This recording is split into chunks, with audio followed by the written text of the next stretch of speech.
ولا تؤتوا السفهاء أموالكم التي جعل الله لكم قياما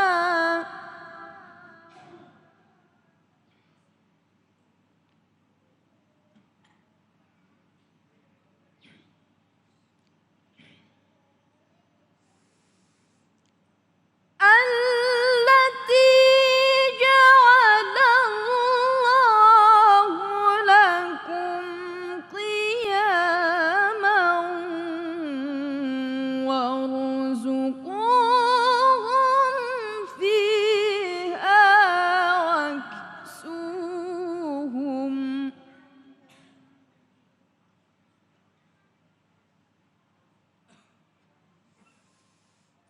وارزقوهم فيها واكسوهم وقولوا لهم قولا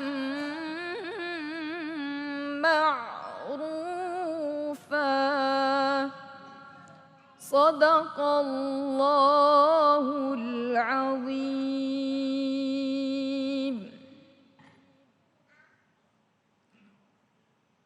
Assalamualaikum warahmatullahi wabarakatuh.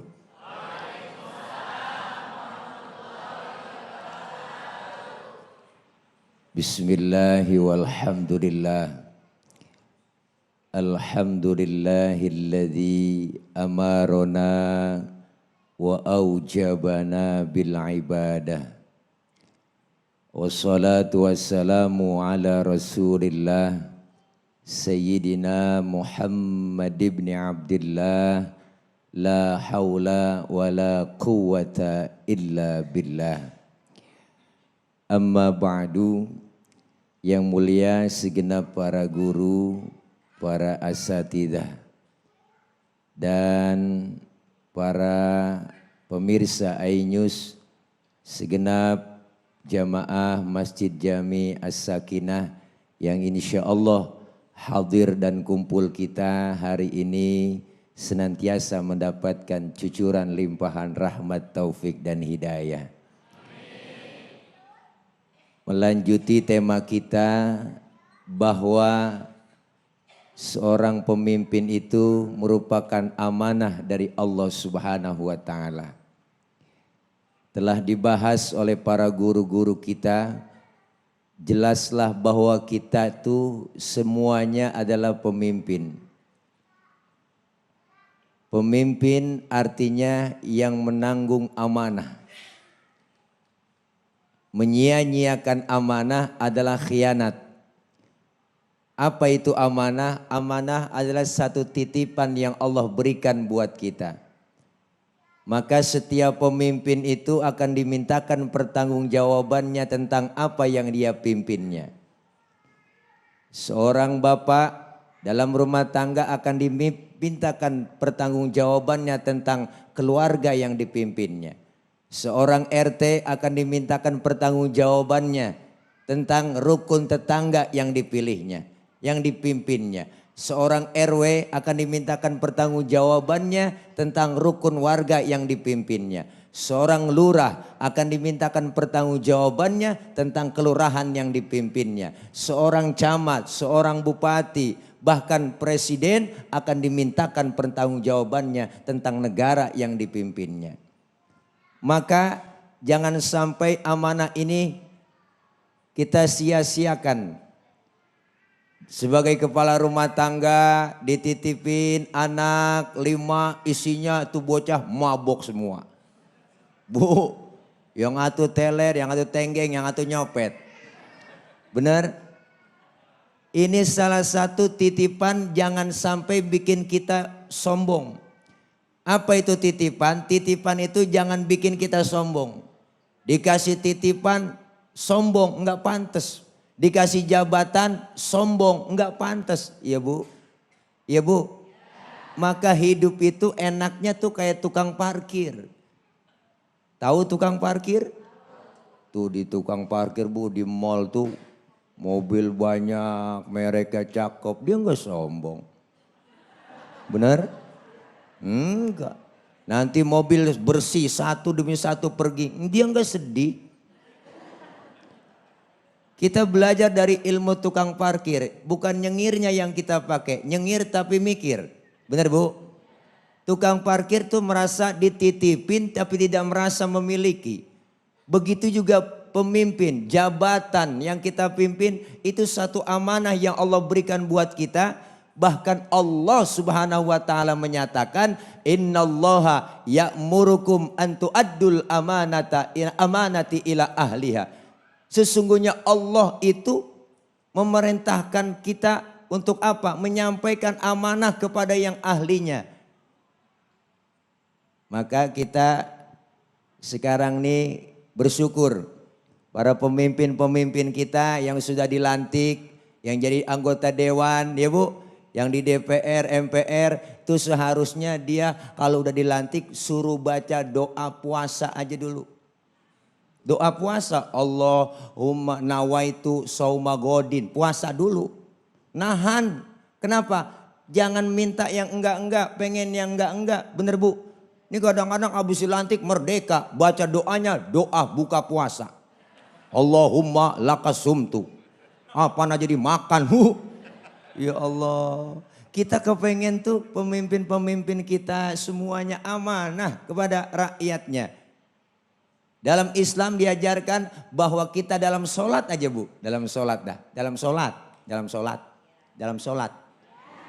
Ada imam, ada makmum. Bener?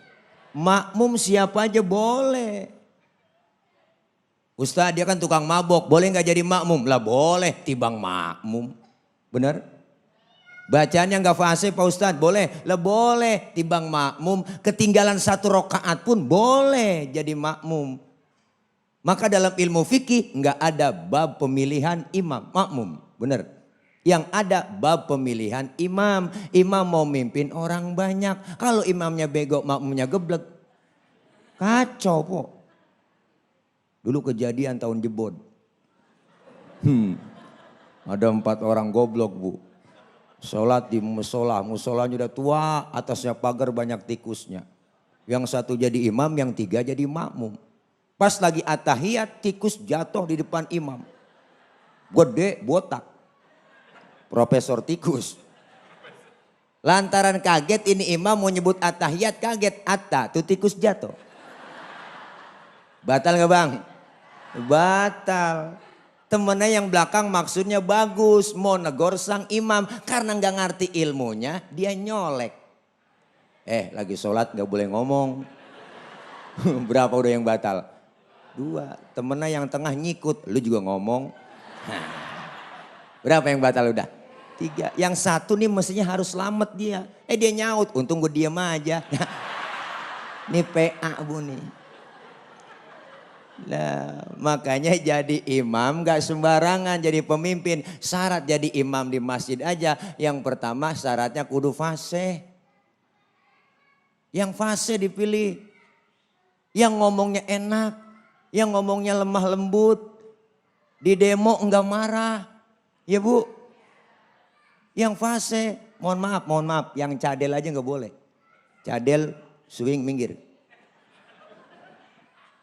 Cadel, jangankan yang bindang aja nggak boleh. Orang bindang ditanya, mau kemana lu? Kualung. Nggak jelas. Dari mana sih Kualung? Oh, gue dengar bapak lu sakit, meninggal. Oh meninggal, innalillahi wa inna ilaihi. Meninggal, oh mendingan. Dengeran kita meninggal. Ya Bu. Minggir. Yang fase. Ngomong enak. Ya Bu. Jangan marah-marah mulu. Jadi pemimpin. Bener Bu. Jangan marah-marah mulu. Ustaz di kampung saya ada 2 orang fase. Bagaimana cara milihnya? Kalau sama-sama fase. Yang kedua yang lebih alim ilmu agamanya. Dia yang berhak jadi imam. Yang alim, yang lebih tahu maunya rakyat itu bagaimana. Bener Bu? Rakyat tuh maunya sembako turun. Iya Bu, jangan naikin BBM, bener? Lapangan kerja ada, ya Bu, anak bisa sekolah, itu doang udah. Rakyat memintanya enggak yang muluk-muluk. Asal lapangan kerja ada, anak bisa sekolah sembako murah. Bener? Mau presidennya siapa kayak bodo matan, ya Bu? Ini kadang-kadang kan kita aneh, ya Allah. Udah dipilih nyampe di atas lupa. Orang kalau naik Panjat Pinang yang paling capek di bawah. 17 Agustus kalau lomba tuh Panjat Pinang yang paling capek siapa Bu? Yang di bawah udah diles-iles lehernya Bu, Bang. Melintir sono, melintir kemari. Tapi hati orang yang diinjak di bawah kan ngomong, biarin gak ngapa-ngapa gue sih diinjak di bawah. Asal lu naik ke atas. Tapi kalau udah di atas inget dong, hadiah kan banyak. Bawa turun kita pecah rame-rame, kan cakep urusan. Ini udah kita naikin nyampe di atas, abis hadiah juga garas dewek po semuanya. Dia makan semuanya, solar dia minum, bensin dia minum. Aspal dia makan, sebuah-buahnya sapi bukan sapi. Sebuah-buahnya sapi, sebuah-buahnya kebo, tetap makanannya rumput. Kalau manusia udah buas, jangankan rumput Bu, aspal, kabel telepon dimakan. Nih kita kepengen. Ustaz di kampung saya sama-sama alim nih, fasenya sama, alimnya sama. Yang ketiga, kalau sama-sama fase, sama-sama alim. Apa syarat yang ketiga? Yang lebih tua umurnya, dia yang berhak jadi imam. Waduh Pak Ustaz, saya lihat KTP-nya lahirnya bareng Pak Ustaz. Sama, umurnya sama. Ya udah kalau sama umurnya juga. Yang keempat, apa? Yang lebih dulu tinggal di kampung itu, dia yang berhak jadi imam. Sama Ustaz, dari masih kecil dia kan CS kental, emang dari masih kecil tinggal di kampung bareng. Abis dah syarat fikih abis. Syarat fikih habis, syarat yang kelima, ini syarat dari saya doang nih saya tambahin nih, syarat dari saya doang nih saya tambahin nih ya.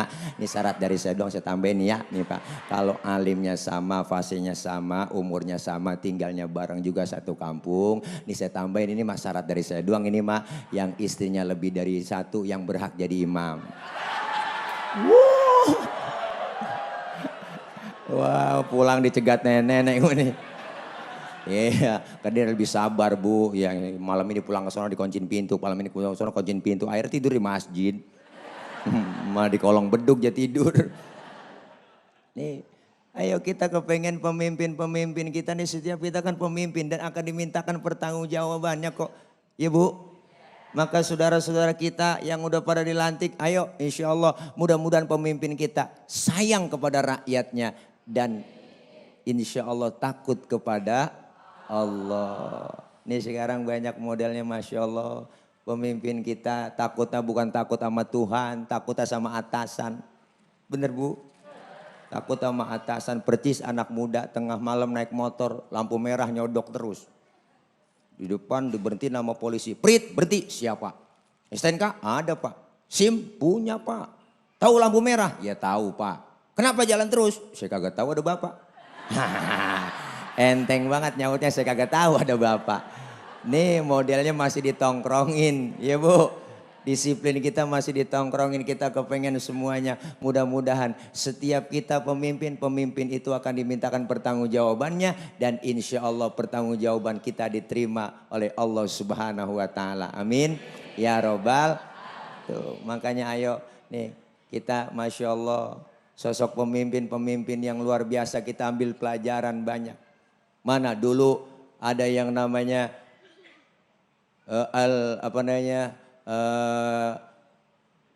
luar biasa tuh saudara pemimpin kita Umar bin Abdul Aziz. Tuh lupa saya Bu.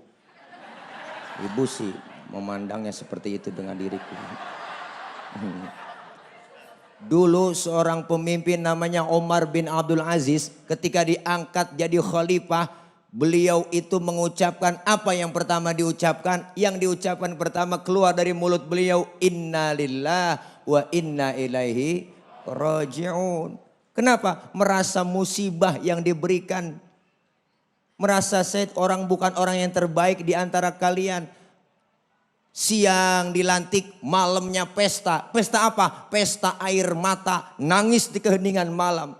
Maka seorang pemimpin yang baik, yang berani berkata, apabila rakyatku lapar, akulah orang yang pertama yang merasakan lapar. Tetapi kalau rakyatku kenyang, biarin akulah orang yang terakhir yang merasakan kenyang. Benar? Ini sosok pemimpin yang mantul, mantap betul. Benar Bu? Ayo ini semua amanah yang Allah kasih buat kita. Jangan bicara pemimpin yang lain di rumah tangga dah. Seorang bapak sebagai keluarga, kepala keluarga harus tahu bagaimana tugas kewajibannya seorang bapak kepada anak-anaknya. Pendidikan dalam rumah tangga 75% dari sang ibu, ya enggak 25% dari sang bapak. Kenapa? Karena anak lebih dekat sama ibu, lebih dekat sama anak adalah emaknya. Maka emak-emak kalau kondangan selalu bawa tas kecil. Itu ada fungsinya. Ada kue talam, nganggur comot, masukin kue pepe, buntel. Buat siapa? Bener Bu? Punya anak kecil tengah malam nangis yang bangun? Emak, bapaknya emang gak bangun. Yang nongol hostnya. Mudah-mudahan ya Bu. Kita semua menjadi pemimpin-pemimpin yang dicintai oleh Allah Subhanahu wa Ta'ala. Amin. Ustaz, ini ada pertanyaan dari Nadia. Pertanyaan. Nadia Anggrida. Susah amat. Iya susah nih ya. Namanya. Ustadz, mana yang lebih baik? Pemimpin pria yang perangainya buruk atau pemimpin wanita yang perangainya baik? Ya, dalam ilmu fikih ada kriteria-kriteria pemimpin. Jadi ada ayat bunyinya ar-rijalu qawwamuna 'alan nisa. Laki-laki adalah pemimpin daripada perempuan. Itu berada dalam kisaran rumah tangga. Tetapi dalam kepribadian menuju masyarakat, kebangsaan. Kalau ada perempuan baik, dia cakep perangainya. Kemudian visi misinya cakep, ditunjuk jadi pemimpin, ini lebih baik ketimbang laki-laki yang perangainya enggak benar. Maka jawabannya ada perempuan yang baik akhlaknya, visi misinya bagus. Dia sosok pemimpin yang benar-benar merakyat dan dibandingkan dengan laki-laki yang bobrok akhlaknya. Kalau sudah bobrok akhlaknya semuanya bakal bobrok. Bagaimana pemimpin? Rakyat bagaimana pemimpin? Ya Bu, ya Pak, nggak mungkin. Atasan nggak disebut atasan kalau nggak ada bawahan. Bawahan nggak mungkin disebut bawahan kalau nggak ada atasan. Jangan sombong kalau udah jadi atasan. Ibu-ibu pakai atasan doang, nggak pakai bawahan. Wah, ribet. Jangan sampai atasan lupa bawahan. Atasan lupa bawahan. Baik, terima kasih. Setelah ada aja. Iya, baik, kita akan jeda sedak. Ya, Panadol. Ngiklan lagi. Baik, kesimpulannya adalah pemimpin adalah amanah. Selain beriman, pemimpin juga harus memiliki ilmu sehingga tidak lupa kepada siapa yang dipimpinnya. Tidak perlu jauh-jauh belajar kepemimpinan, lihat saja kepemimpinan Rasulullah, para sahabat, tabi'in dan tabi'ut tabi'in. Sehingga kita punya contoh yang jelas, yang pas dan yang sah. Kita akan jeda sejenak dan kita akan berkumpul bersama guru-guru kita di segmen akhir dalam Cahaya Hati Indonesia.